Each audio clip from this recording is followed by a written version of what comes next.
Ladies and gentlemen, we greet you in the name of our Lord Jesus Christ. സഹോദരി സഹോദരന്മാരെ, യേശുക്രിസ്തുവിന്റെ നാമത്തിൽ നിങ്ങൾക്ക് അഭിവാദ്യങ്ങൾ അർപ്പിക്കുന്നു.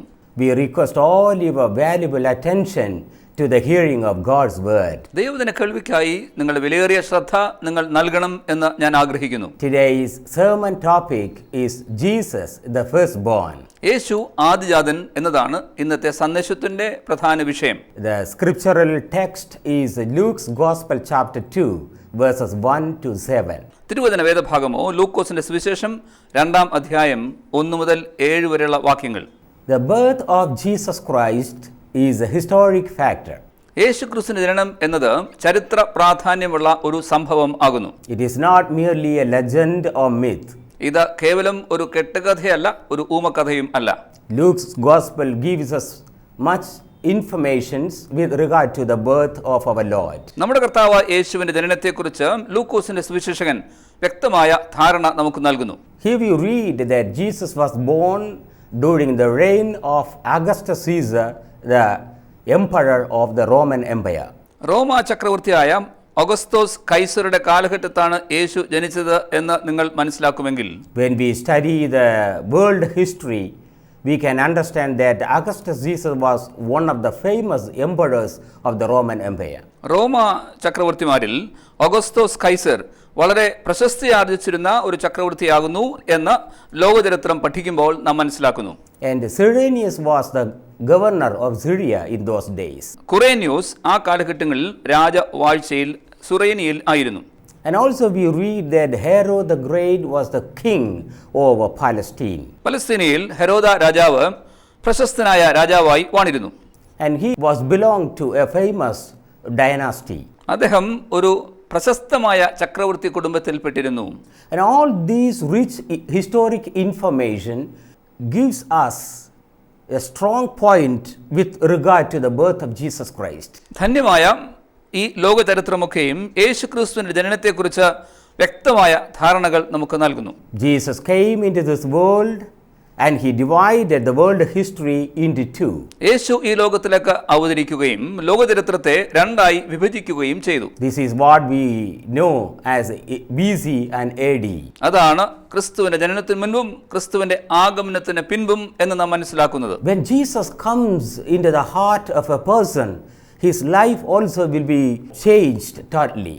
സമ്പൂർണ്ണമായി യേശു കർത്താവ് ഒരുവന്റെ ജീവിതത്തിലേക്ക് പ്രവേശിക്കുമ്പോൾ അവന്റെ ജീവിതം സമൂലമായി രണ്ടായി വിഭജിക്കപ്പെടുന്നു. We can say that old life as well as the new life. നമുക്ക് പറയാൻ കഴിയും, ഒന്ന് പഴയ ജീവിതം, രണ്ട് പുതിയ ജീവിതം.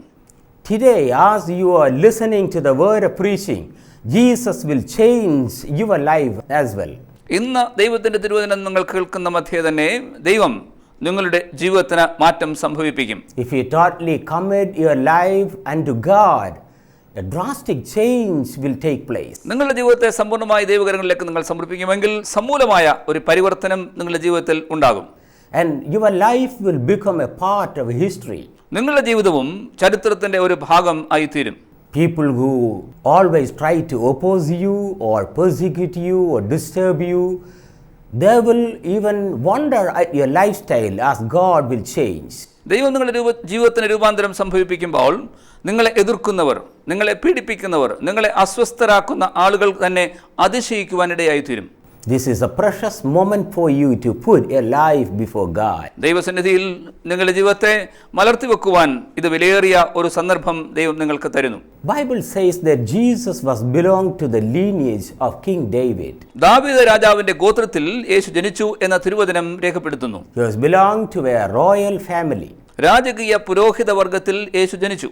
And Bible says that God made Davidic dynasty a permanent one.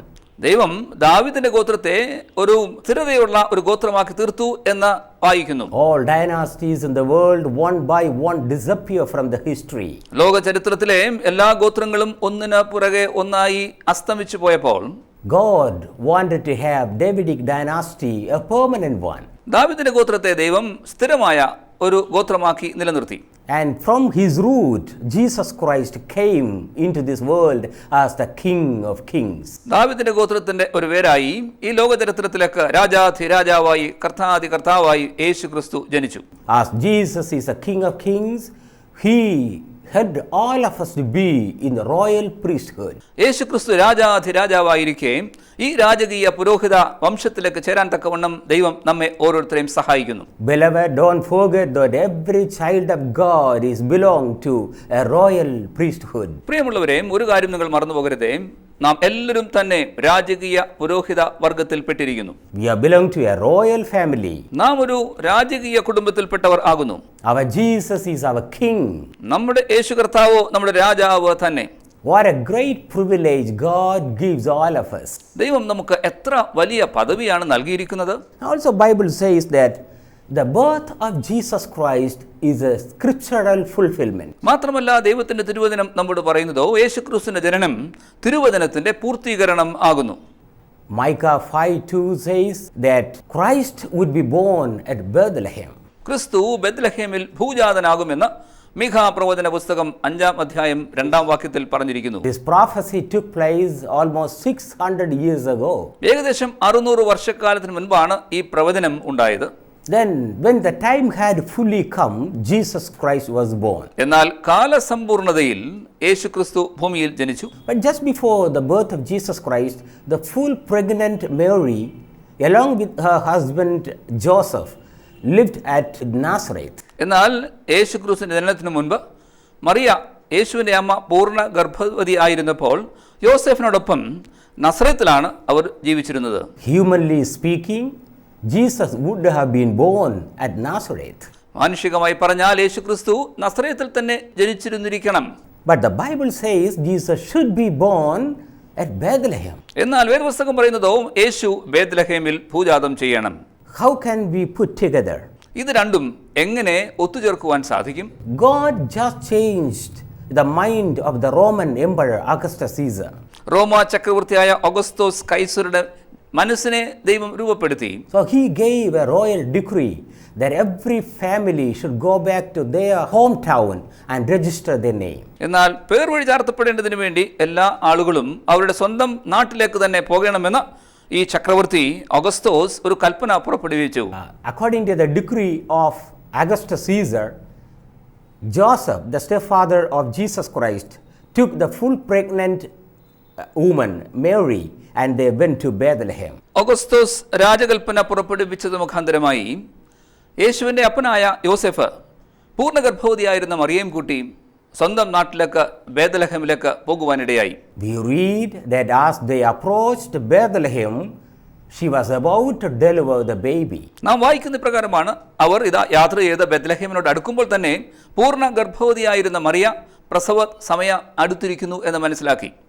In order to have the scripture being fulfilled, Jesus was born at Bethlehem.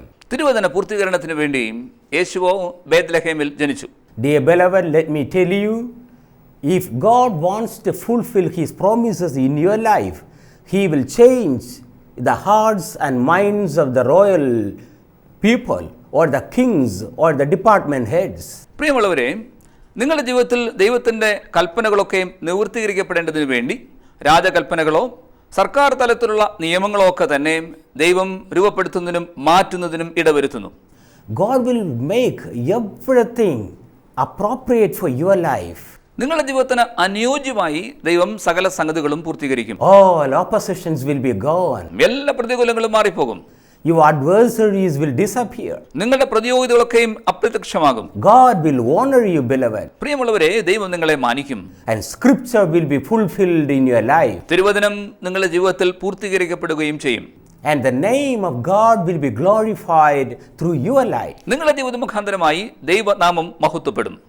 And how many promises you have received from the word of God? ദൈവപക്ഷത്തു നിന്നും നിങ്ങൾ എത്രമാത്രം വാഗ്ദത്തങ്ങൾ പ്രാപിച്ചിരിക്കുന്നു. As we read every day the word of God, God speaks to our hearts. ഓരോ ദിവസവും ദൈവത്തിന്റെ വഴികൾ തിരുവചനത്തിലൂടെ നാം വായിക്കുമ്പോൾ തന്നെ ദൈവ മനസ്സ് നമുക്ക് വെളിപ്പെടുന്നു. All those promises given to the godly men and women of the biblical period are really meant for our lives. വേദപുസ്തക കാലഘട്ടത്ത് ദൈവപുരുഷന്മാർക്കും ദൈവ വനിതകൾക്കും ദൈവം നൽകിയ കൽപ്പനകൾ ദൈവം നമുക്കും അത് പ്രാപ്യമാക്കി തീർക്കുന്നു. All those promises would be materialized in your life. ആ വാഗ്ദത്തങ്ങളൊക്കെയും നിങ്ങളുടെ ജീവിതത്തിലും പൂർത്തീകരിക്കപ്പെടും. Beloved, put your trust absolutely in the Almighty God. പ്രിയമുള്ളവരെ, നിങ്ങളുടെ വിശ്വാസം സർവശക്തനായ ദൈവത്തിൽ തന്നെ നിങ്ങൾ അർപ്പിക്കുവിൻ. Also, we read in the Word of God that there was no place for the Lord Jesus Christ. ദൈവവചനം നാം വായിക്കുമെങ്കിൽ നാം ഒരു കാര്യം മനസ്സിലാക്കുന്നതോ, യേശുവിൻ്റെ ജനന സമയത്ത് യേശുവിനെ വെക്കുവാൻ അവർക്ക് ഇടമില്ലായിരുന്നു. Because they were on the way to Bethlehem. കാരണം എന്താ? അവർ ബേത്ലഹേമിലേക്കുള്ള യാത്രയിൽ ആയിരുന്നു. They might have searched in the hotels and inns, but there was no room available. അവർ എല്ലാ ഹോട്ടലുകളിലും സത്രങ്ങളിലും സ്ഥലം അന്വേഷിച്ച് കാണും, പക്ഷേ ഒരിടത്തും ഇടമില്ല. They might have requested some other people to get a room, but nobody might have given to them. മറ്റാളുകളോടും അവർ ആവശ്യപ്പെട്ട് കാണും, ഒരു മുറി സംഘടിപ്പിച്ച് തരണമേ, പക്ഷേ ആരും അവർക്ക് മുറി ഒരുക്കിയില്ല. That's why we read somebody provided a manger for them. അതുകൊണ്ടാണ് നാം വായിക്കുന്നത്, ആരോ അവർക്ക് ഒരു കാലിത്തൊഴുത്ത് ഒരുക്കി കൊടുത്തു. Because nobody was willing to prepare a room for them. കാരണം എന്താ? മറ്റാരും തന്നെ അവർക്ക് ഒരു മുറി ഒരുക്കി കൊടുക്കുവാൻ താല്പര്യമില്ലാത്തവരായി പോയി. They laid baby Jesus on a manger. അതുകൊണ്ട് അവർ യേശു കുഞ്ഞിനെ പ്രസവം കഴിഞ്ഞ ഉടനെ തന്നെ പശുത്തൊട്ടിയിൽ കിടത്തി. So it's so sad that the creator of the whole universe, would you please imagine, now he's in a manger. നിങ്ങൾക്ക് ഊഹിക്കുവാൻ കഴിയുമോ? സർവ്വലോകത്തിന്റെ സൃഷ്ടിതാവായ ഉടമസ്ഥനായ ദൈവം ഇതാ ജനിച്ചപ്പോൾ കാലിത്തൊഴുത്തിൽ ഒരു പശുത്തൊട്ടിയിൽ കിടക്കുന്നു. God came into this world in the form of a man as the poorest of the poor. ദൈവം ഈ ഭൂമിയിൽ അവതരിച്ചപ്പോൾ ദരിദ്രന്മാരിൽ ദരിദ്രനായി തീർന്ന കാലിത്തൊഴുത്തിൽ പശുത്തൊട്ടിയിൽ ഭൂജാതം ചെയ്തു. Why he became poor? എന്തുകൊണ്ട് ദൈവം ദരിദ്രനായി തീർന്നു? Bible says that he became poor so that we may be made rich. വേദപുസ്തകം പറയുന്നതോ, ദൈവം ദാരിദ്ര്യം സ്വീകരിച്ചത് നാം ഓരോരുത്തരും സമ്പന്നരായി തീരേണ്ടതിന് വേണ്ടി ആയിരുന്നു. You may be thinking that you are in a lower grade. നിങ്ങൾ താണ അവസ്ഥയിലായി പോയല്ലോ എന്ന് നിങ്ങൾ ചിന്തിക്കുന്നുണ്ടാവാം. Maybe you are undergoing too much struggles and worries of life. ജീവിതത്തിൽ ധാരാളം പോരാട്ടങ്ങളും വേദനകളും സങ്കടങ്ങളും നിങ്ങൾ അനുഭവിക്കുന്നു എന്ന് ചിന്തിച്ചേക്കാം. Don't worry, Jesus Christ came into this world to suffer all the experiences in his life. നിങ്ങൾ ഭാരപ്പെടേണ്ട കാര്യമില്ല.